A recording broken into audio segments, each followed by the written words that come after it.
اچھا، ایک بہت اہم مسئلہ ہے اور وہ عقیدے کے تعلق سے ہے، سماع الموتیٰ، کیا مردے سنتے ہیں یا نہیں سنتے؟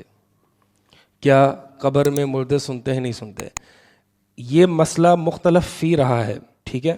اس کو میں سمجھانا چاہوں گا آسان زبان میں، اور اس کے جو افیکٹس ہیں نا وہ سمجھانا چاہوں گا۔ اصل میں بہت سے لوگوں نے مردے سنتے ہیں تو ان سے مدد مانگ سکتے ہیں تو جواب بھی دے سکتے ہیں، لہٰذا مردوں سے مدد مانگنا اور شرک کا دروازہ کھول دیتے ہیں۔ بعض علماء کہتے ہیں نہیں، مردے سن ہی نہیں سکتے، بعض علماء کہتے ہیں نہیں، مردے سن سکتے ہیں۔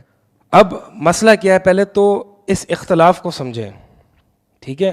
مثال کے طور پر آپ کے پاس بہت سے حضرات آئیں گے اور کہیں گے جی آپ کہتے ہیں مردے نہیں سنتے، یہ لو آپ کے امام ابن تیمیہ رحمہ اللہ، یہ آپ کے امام ابن القیم رحمہ اللہ، یہ کہتے ہیں جی مردے تو سنتے ہیں۔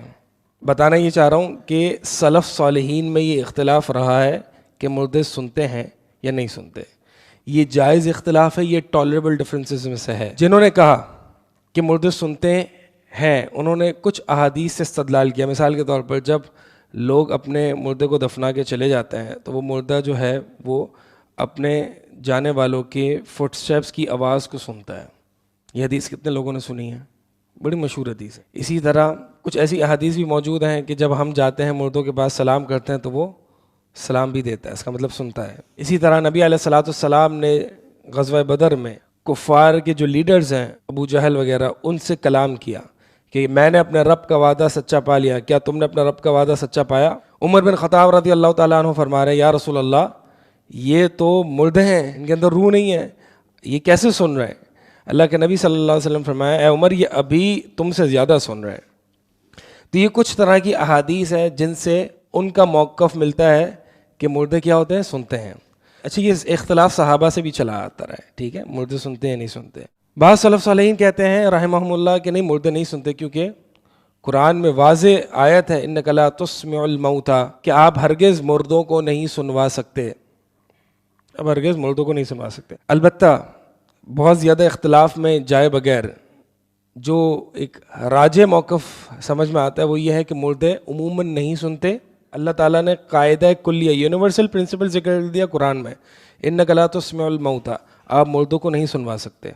اگرچہ یہاں پہ موتیٰ کی مثال اللہ تعالیٰ نے کفار سے دی ہے کہ اے اللہ کے رسول، آپ کفار کو ہدایت نہیں سنوا سکتے، اور کفار کو وہاں پہ مردہ کہا۔ اب دیکھیں نا، کفار کو مردے سے تشبیہ اس لیے دی، کیوں؟ کیونکہ جیسے کہ مردہ نہیں سنتا اس طرح یہ کافر بھی آپ کی بات نہیں سن سکتا۔ صم بکم عمی فہم لا یرجعون، منافقین کی مثال اللہ تعالیٰ نے اندھے بہرے گونگے سے دی ہے، ٹھیک ہے؟ کفار کی مثال اللہ تعالیٰ نے مردوں سے دی ہے۔ کیوں دی ہے تشبیہ مردوں سے؟ اس لیے دی ہے کیونکہ مردے نہیں سنتے، تو اس لیے طرح کفار بھی نہیں سنتے۔ تو راجح بات یہی ہے واللہ تعالیٰ عالم کہ مردے عموماً نہیں سنتے۔ ہاں، وہ چیز جہاں پر دلیل ہے کہ وہ باتیں سن لیتے ہیں وہاں پہ اللہ ان کو سنوا دیتا ہے، جیسے کہ عمر بن خطاب والی حدیث جو میں نے ابھی آخر میں غزوہ بدر والی حدیث ذکر کی، اس میں اللہ کے نبی صلی اللہ علیہ وسلم نے فرمایا کہ الآن کے الفاظ ہیں، یہ ابھی سن رہے ہیں آپ کی بات، یہ ابھی سن رہے ہیں۔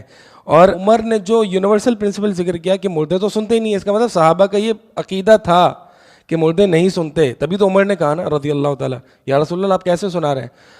اگر تو عقیدہ یہ غلط ہوتا تو اللہ کے نبی علیہ الصلوۃ والسلام کا جواب ہوتا عمر کیا ہو گیا، مردے تو سنتے ہیں، لیکن اللہ کے نبی علیہ الصلوۃ والسلام نے جواب کیا دیا؟ یہ ابھی سن رہے ہیں تم سے زیادہ۔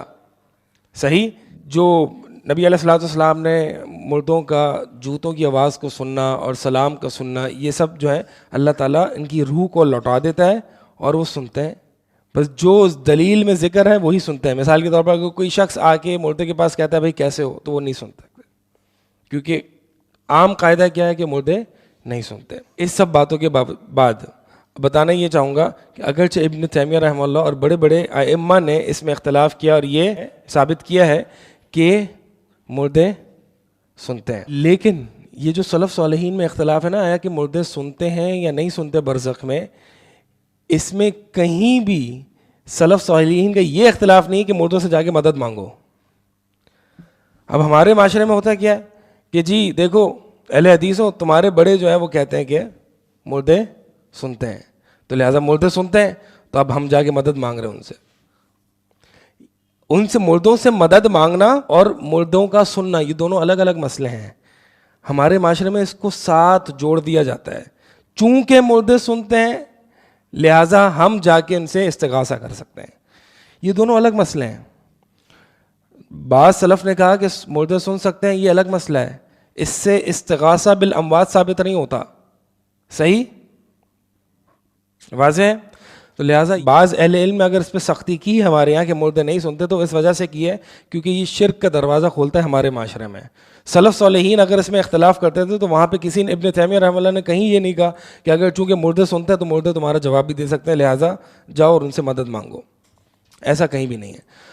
تو الغرض یہ جو ہے وہ سماع موتیٰ کا مسئلہ تھا، اور اس میں بہت سے اشکالات لوگوں کو ہوتے ہیں کہ یعنی ہمارے ہاں خصوصاً اہل الحدیث مذہب میں یا طبقے میں یہ سمجھا جاتا ہے کہ مردے سنتے ہی نہیں ہیں.